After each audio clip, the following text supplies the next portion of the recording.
नमस्कार, हिमाचल न्यूज में आपका बहुत बहुत स्वागत है।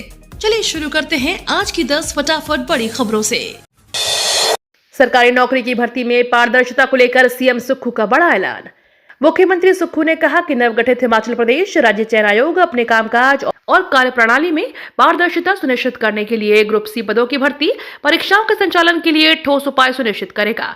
मुख्यमंत्री ने कहा कि राज्य सरकार भ्रष्टाचार के खिलाफ जीरो टॉलरेंस नीति अपनाए हुए है। भर्ती प्रक्रिया में योग्यता को प्राथमिकता देने के साथ भ्रष्ट आचरण पर रोक लगाने के लिए प्रक्रिया में अहम बदलाव किए जा रहे हैं। किसान आंदोलन के चलते एचआरटीसी ने बसों के रूट में किया बदलाव। संयुक्त किसान मोर्चा के बैनर तले 13 फरवरी को देश भर के किसान दिल्ली में प्रदर्शन करेंगे। चंडीगढ़ से दिल्ली आने वाले और पंजाब से दिल्ली जाने वाले के लिए रूट डाइवर्ट किए गए हैं। दिल्ली आने जाने के लिए हरियाणा पुलिस ने भी ट्रैफिक एडवाइजरी जारी की है। एचआरटीसी प्रबंधक पंकज सिंघल का कहना है कि हरियाणा पुलिस की एडवाइजरी के अनुसार दिल्ली आने जाने वाले बस रूटों में बदलाव किया जाएगा। भूख हड़ताल पर बैठे जेओए आईटी अभ्यर्थी मामले पर पूर्व कैबिनेट मंत्री राजेंद्र गर्ग ने सुक्खू सरकार पर लगाया आरोप। Junior office assistant IT post code 817 के उम्मीदवारों ने अपने परिवारों के साथ हिमाचल प्रदेश सचिवालय के बाहर विरोध प्रदर्शन करने के बाद अब भूख हड़ताल पर बैठ गए हैं। तो वहीं सभी अभ्यर्थी प्रदेश सरकार से जल्द ही भर्ती परीक्षा के नतीजे घोषित करने की मांग कर रहे हैं। वहीं शिमला में धरना प्रदर्शन करने के बाद भूख हड़ताल पर बैठे जेओए आईटी अभ्यर्थी मामले पर सियासत भी गर्मा गई है। भांग की खेती शुरू करने के लिए बजट सत्र में लाई जाएगी योजना। हिमाचल प्रदेश में भांग की खेती शुरू करने को लेकर सरकार की ओर से तैयार की गई योजना विधानसभा के बजट सत्र के दौरान सदन में लाई जाएगी। सरकार की ओर से गठित कमेटी की ओर से तैयार किया गया प्रारूप चर्चा के लिए रखा जाएगा। सदन की मंजूरी मिलने के बाद प्रदेश में भांग की खेती का ट्रायल शुरू होगा। प्रदेश में भांग की खेती को औद्योगिक व चिकित्सक के इस्तेमाल किए गए शुरू करने की योजना है। 14 महीने में ही 14,000 करोड़ का लोन, जयराम ठाकुर का सुक्खू सरकार पर हमला। नेता प्रतिपक्ष जयराम ठाकुर ने राज्य सरकार की ओर से बार बार लिए जा रहे लोन को लेकर भी निशाना साधा। उन्होंने कहा कि सरकार ने 14 महीने में ही 14,000 करोड़ रुपए का लोन ले लिया है। सरकार के पास अगले महीने की तनख्वाह देने के लिए भी धन नहीं बचा है। जयराम ठाकुर ने कहा कि बुधवार से शुरू होने जा रहे हिमाचल प्रदेश विधानसभा के बजट सत्र में आम जनता की आवाज को जोर शोर से बुलंद करेंगे। उन्होंने कहा कि विपक्ष पूरी मजबूती के साथ सदन में प्रदेश सरकार की ओर से लिए गए गलत निर्णय के खिलाफ आवाज उठाएगा। हिमाचल की मंडियों में छाया एमपी का लहसुन। 400-500 रुपए प्रति किलो तक बढ़े भाव। लहसुन 295 रुपए प्रति किलो के हिसाब से सब्जी मंडी सोलन में बिका है। इन दिनों सब्जी मंडी सोलन में मध्य प्रदेश से लहसुन की सप्लाई हो रही है। देश भर की मंडियों में किसानों को लहसुन के बढ़िया दाम मिल रहे हैं। फिलहाल अभी हिमाचल का लहसुन मंडियों तक नहीं पहुंच पाया है। लहसुन के बढ़ते दामों को देखकर आड़तियों ने संभावना जताई है इस बार किसानों को लहसुन के बेहतर दाम मिल सकते हैं। नवजात बच्चों की संपूर्ण देखभाल को सुनिश्चित करेगा अत्याधुनिक सुविधाओं से लैस इंक्यूबेटर। नवजात बच्चों के लिए इंक्यूबेटर तो अब तक कई बने हैं, लेकिन हिमाचल प्रदेश के आईआईटी मंडी ने एक ऐसा इंक्यूबेटर बनाया है जो सभी सुविधाओं को एक साथ देने वाला है। इनोवेटर्स गैराज कार्यक्रम के लिए भी चयनित हुआ है। इसकी सबसे बड़ी खूबी यह है कि इसे स्मार्ट कंट्रोल सुविधा, इंटरनेट कनेक्शन के साथ दुनिया में कहीं से भी रिमोट एक्सेस के साथ ऐप के जरिए संचालित किया जा सकता है। यह नवजात बच्चों की संपूर्ण देखभाल को सुनिश्चित करेगा क्योंकि यह अत्याधुनिक सुविधाओं से लैस है। अनाथ बच्चों के गोद लेने वाला हिमाचल बना देश का पहला राज्य।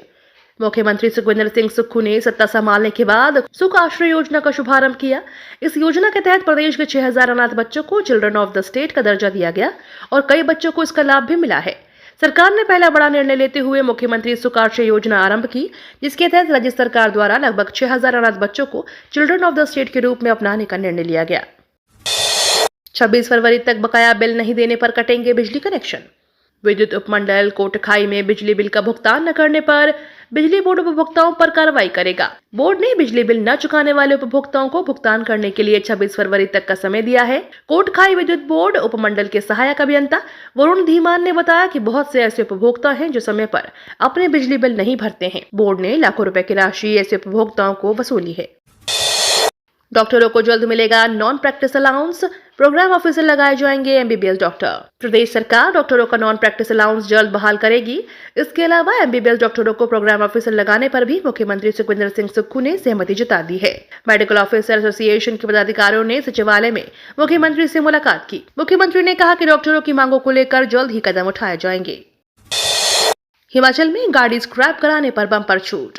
हिमाचल सरकार ने कमर्शियल के साथ साथ प्राइवेट व्हीकल को भी स्क्रैप करने के लिए पॉलिसी बना दी है। इसमें प्राइवेट और कमर्शियल व्हीकल को बड़ी रियायतें दी गई हैं। प्राइवेट व्हीकल को 25% और कमर्शियल व्हीकल पर 15% की छूट दी जाएगी। इसे लेकर principal secretary transport RD Nazim ने नोटिफिकेशन जारी कर दिया है।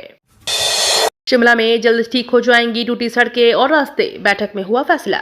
नगर निगम शिमला की FCPC की बैठक का आयोजन किया गया। बैठक की अध्यक्षता नगर निगम शिमला के महापौर सुरेंद्र चौहान द्वारा किया गया। बैठक में आपदा से हुए सड़कों और रास्तों के नुकसान पर चर्चा हुई, जिसमें निर्णय लिया गया कि आपदा से नगर निगम के तहत आने वाले सभी टूटी सड़कों और रास्तों का मरम्मत कार्य जल्द शुरू किया जाएगा। बैठक में फैसला लिया गया कि जिन सड़कों की टॉरिंग नहीं हुई है उन्हें जल्द शुरू किया जाएगा। हिमाचल में फिर बिगड़ेगा मौसम का मिजाज। हिमाचल प्रदेश में 17 फरवरी से एक बार फिर से मौसम का मिजाज बिगड़ने वाला है। मौसम विज्ञान केंद्र शिमला के मुताबिक 17 फरवरी की रात से पश्चिमी विक्षोभ सक्रिय हो रहा है, जिसके चलते प्रदेश के ऊंचाई वाले इलाकों में बर्फबारी की संभावना बनी हुई है। मौसम विज्ञान केंद्र के मुताबिक चंबा, लाहौल स्पीति, किन्नौर, कुल्लू और शिमला के ऊंचाई वाले इलाकों में बर्फबारी होने की संभावना है। PM सूर्य घर मुफ्त बिजली योजना हुआ लॉन्च। PM मोदी ने PM सूर्य घर मुफ्त बिजली योजना लॉन्च कर दिया है। PM ने खुद एक्स पर पोस्ट कर इसकी जानकारी दी है। उन्होंने बताया कि 75,000 करोड़ के निवेश से 1 करोड़ घरों में रूफटॉप सोलर सिस्टम के जरिए बिजली पहुंचाई जाएगी, जिससे हर महीने 300 यूनिट तक इन घरों को मुफ्त बिजली दी जाएगी। योजना का लाभ लेने के लिए pmsuryaghar.gov.in पर आवेदन करें। भारतीय कुश्ती संघ पर लगा निलंबन हटा।